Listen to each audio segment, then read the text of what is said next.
E aí, povo, tudo bem com vocês? Nós estamos aqui para falar da segunda parte da aula.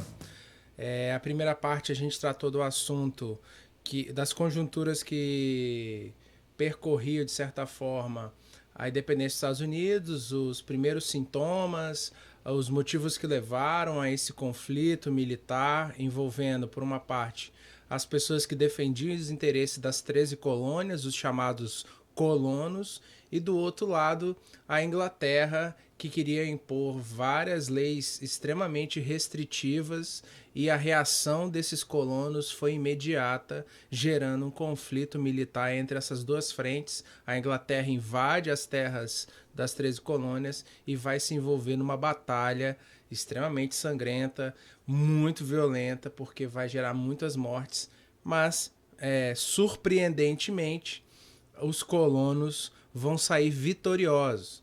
A Inglaterra vai perder batalhas estratégicas nessa guerra, e o resultado disso é a vitória por parte dos colonos. Entretanto, a Inglaterra demora a reconhecer essa vitória. A França, que ainda era uma monarquia, reconhece essa vitória muito antes da própria Inglaterra, por razões óbvias, né? Os franceses têm uma implicância, uma rivalidade com os ingleses. E daí, por isso, botar a lenha nessa fogueira, reconhecer a independência dos Estados Unidos muito antes da Inglaterra fazer o mesmo. Passado esse confronto, após a rendição, houve em 3 de setembro de 1783, isso já no final do século XVIII, um acordo. E a Inglaterra assinou o Tratado de Versalhes, com a França de testemunha, reconhecendo as terras independentes dos colonos. O que era isso? Reconhecia a independência do novo país. O tratado também previu compensações territoriais para a França e a Espanha, o que permitiu definir as fronteiras. Então, para a gente entender, eu vou puxar um mapa aqui para você compreender que território é esse. Nós estamos falando dos limites territoriais que vão pertencer agora a essa nova nação chamada Estados Unidos da América. Ela percorre os limites dos lagos do norte e do rio Mississippi. Lembrando que aqui, por que o rio Mississippi ele se torna um limite territorial? Nós estamos falando de um contexto do século XVIII que ainda não há expansão para o oeste. Isso é um assunto para o próximo capítulo. Mas já adianta vocês, vencida essa guerra, resolvido o processo de independência, os colonos, os norte-americanos agora, uma vez constituídos, vão iniciar uma discussão para expandir para o oeste. E a gente sabe o que é o território dos Estados Unidos, mas só para você compreender que momento é esse, que discussão é essa, bom, nós estamos falando dessas 13 colônias aqui, como eu falei na aula anterior. E a gente sabe que a expansão a princípio, a independência vai ficar somente nesse território, aonde estava em jogo os conflitos de interesse. Agora, a gente sabe o desfecho disso porque a gente sabe que a nação norte-americana tem um tamanho desse. Percebe o seguinte: olha o quanto que essa nação expandiu pós-independência. O fato é que a partir daqui, esse aqui vai ser o pontapé inicial dessa nova constitucionalidade, dessa nova nação. É a partir desse modelo de independência que essa nação vai prosperar e se desenvolver, com dois projetos em conflito, que a gente vai deixar para a próxima aula. Levando em conta os princípios liberais de Locke, Rousseau e Montesquieu. A forma republicana de governo com a separação de 3 poderes do Estado, legislativo, executivo e judiciário, foi adotada com um sistema federativo e presidencialista. Olha só, a nossa história, a história do Brasil, a gente recebe uma influência muito grande desse modelo de constituição, esse documento, essa identidade de nação, uma nação republicana, com valores republicanos e com características de gestão, de modelo de governo muito bem definido. Para a gente entender melhor isso, eu trouxe uma definição aqui, por exemplo, federalista e presidencialista. O que isso quer dizer? Presidencialismo, o conceito importante que vocês precisam dominar, é um sistema de governo no qual o presidente da República é chefe de governo e do Estado e é escolhido pelo povo por mandatos regulares, ou seja, ele não se perpetua no poder. Ele, de tempo em tempo, ele vai ser colocado o nome dele para a população escolher se quer permanecer com esse governante ou não. Detalhe, em alguns países como Estados Unidos e Brasil, esse mandato desse chefe de Estado, ele tem limite. Ele tem um teto, vamos dizer assim. No caso do Brasil e no caso dos Estados Unidos, somente 2 mandatos atualmente. Mas no passado não era assim, isso foi se modificando ao longo do tempo. Não existe dualidade entre chefe de Estado e chefe de governo. Como chefe de Estado, forma livremente o governo e não responde perante o parlamento. O presidencialismo se caracteriza pela separação de poderes, legislativo, judiciário e executivo. E aí há exemplos disso, Brasil e Estados Unidos. Então, presidencialismo é isso, é um regime de poder republicano que, inclusive, o nosso país está em vigor até hoje nesse formato, com, com alguns momentos na história que se destoava disso. Mas o fato é, isso é presidencialismo. Os Estados Unidos tem esse modelo, isso que é muito interessante, desde o século XVIII. Desde a independência, esses caras montaram uma nação com essas características. Federalismo vem das federações, é por isso que chama-se, por exemplo, o Brasil República Federativa do Brasil. O que isso quer dizer? Assim como eu mostrei aquele mapa, são vários estados. Estados são federações. Então, Estados Unidos da América são as Federações Unidas. Federações vêm desses estados e das autonomias que esses estados têm. Então, resumindo a obra, os caras promoveram a independência, criaram um modelo de presidencialismo, eleições diretas regulares e respeitando as federações, os estados, as autonomias dos estados. É por isso que nos Estados Unidos isso é muito forte. Existem leis estaduais que existem no estado e não existem em outro. Bom, pessoal, agora, avançando um pouco mais para a conclusão desse conteúdo, eu queria chamar a atenção para vocês para essa pintura, e não só essa pintura, o que ela representa. A gente está falando de independência, entretanto, tem uma questão aqui muito cara para os Estados Unidos, que era a questão da escravidão. Os Estados Unidos, as colônias, assim como vários outros territórios da América, exercia a escravidão como talvez a mão de obra principal. Nos Estados Unidos também tinham muitos escravos de mão de obra africana. Então, o que aconteceu? Vamos ler aqui o resumo do capítulo que vocês têm em casa. Para os africanos e afrodescendentes escravizados, a independência nada significou. A Constituição da nova nação decretou que a população escrava de cada um dos estados escravistas seria computada na razão de 1/3. Entretanto, nenhum escravo tinha direito de voto. O que isso quer dizer?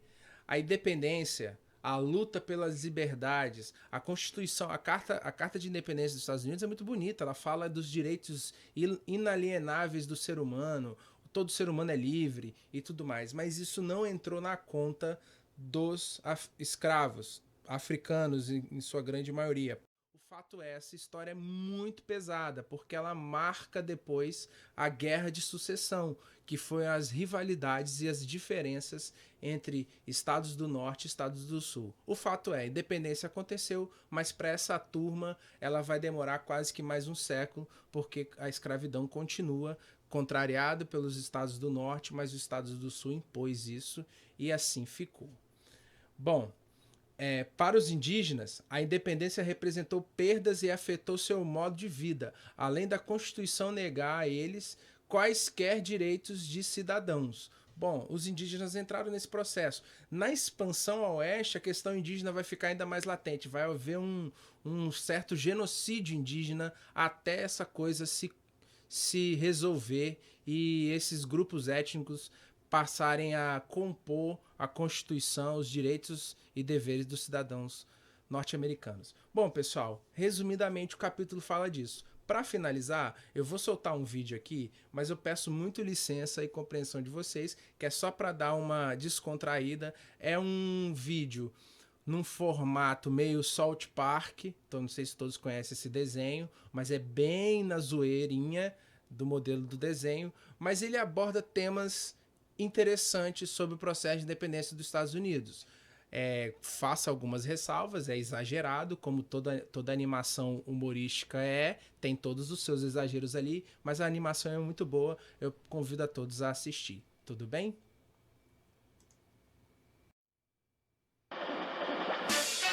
Now it's time for a brief history of the United States of America. Hi, boys and girls, ready to get started? Once upon a time, there were these people in Europe called pilgrims, and they were afraid of being persecuted.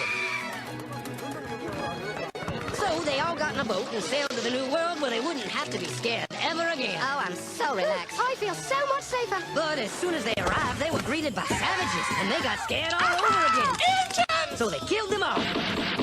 Now, you'd think wiping out a race of people would calm them down, but no. Instead, they started getting frightened of each other. Witch! So they burned witches. In 1775, they started killing the British so they could be free. And it worked. But they still didn't feel safe. So they passed a Second Amendment which said every white man could keep his gun. I loves my gun. Loves my gun. Which brings us to the genius idea of slavery. You see, boys and girls, the white people back then were also afraid of doing any work. So they went to Africa, kidnapped thousands of black people, brought them back to America, and forced them to work very hard for no money. And I don't mean no money like I work at Walmart and make no money. I mean $0. Nothing. Not a zip. Doing it that way made the USA the richest country in the world. So did having all that money and free help calm the white people down? No way. They got even more afraid. That's because after 200 years of slavery, the black people now outnumbered the white people in many parts of the South. Well, you can pretty much guess what came next. The slaves started rebelling. There were uprisings, and old master's head got chopped off. And when white people heard of this, they were freaking out and going, I want to live. Don't kill me, big black man. Well, just in the nick of time came Samuel Colt, who in 1836 invented the first weapon ever that could be fired over and over without having to reload. And all the Southern whites were like, yeah! But it was too late. The North soon won the Civil War and the slaves were freed. Yep, they were free now to go chop all the old master's heads off. And everybody was like, oh no, we're gonna die. But the freed slaves took no revenge. They just wanted to live in peace. But you couldn't convince the white people of this. So they formed the Ku Klux Klan. And in 1871, the same year the Klan became an illegal terrorist organization, another group was founded, the National Rifle Association. Soon politicians passed one of the first gun laws, making it illegal for any black person to own one. It was a great year for America, the KKK and the NRA. Of course, they had nothing to do with each other, and this was just a coincidence. One group legally promoted responsible gun ownership, and the other group shot and lynched black people. And that's the way it was all the way to 1955, when a black woman broke the law by refusing to move to the back of the bus. White people just couldn't believe, huh? Why won't she move? What's going on? Man, all hell broke loose. Black people everywhere started demanding their rights, and white people had a major freaky feel meltdown, and they were all like, run away! Run away! And they did. They all ran fleeing to the suburbs where it was all white and safe and clean. And they went out and bought 250 million guns and put locks on the doors, alarms in the houses, and gates around the neighborhoods. And finally, they were all safe and secure and snug as a bug.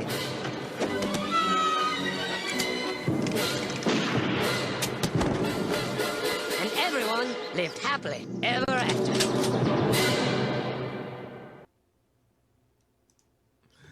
Eu falei que era cheio de exageros, né, gente? Mas tem dois pontos cruciais ali que essa animação me chama a atenção em cima de tudo que nós conversamos sobre a independência dos Estados Unidos.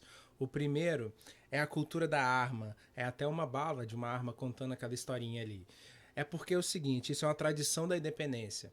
Como os colonos criaram uma tradição de desenvolver um exército dos colonos, a ideia de que todo cidadão, todo colono tem o direito de ter uma arma e se proteger a sua propriedade, usando bem aquela ideia John Lockeana do processo, isso criou uma tradição da cultura da arma, né? Então o tema da animação aborda a questão do medo, a gente vai falar disso no próximo capítulo, principalmente quando a gente abordar temas desses grupos paramilitares, grupos racistas que vão surgir já no final do século XIX, como citado o Ku Klux Klan, o KKK, mas a gente deixa isso para o próximo capítulo. Um outro assunto é a própria questão dos afrodescendentes. Isso é um tema muito caro para a história dos Estados Unidos. Eles empurraram isso no processo de independência, isso vai voltar muito forte como pauta a luta, a resistência afrodescendente, a liberdade, o fim da escravidão na Guerra de Sucessão, que é a guerra interna, a guerra envolvendo os estados do norte e do sul, e isso marca a história da independência dos Estados Unidos, e isso tem desdobramentos até os dias de hoje na América do Norte. Então é isso, espero que vocês tenham gostado, bons estudos para todos, e qualquer dúvida estamos aí. Valeu, galera!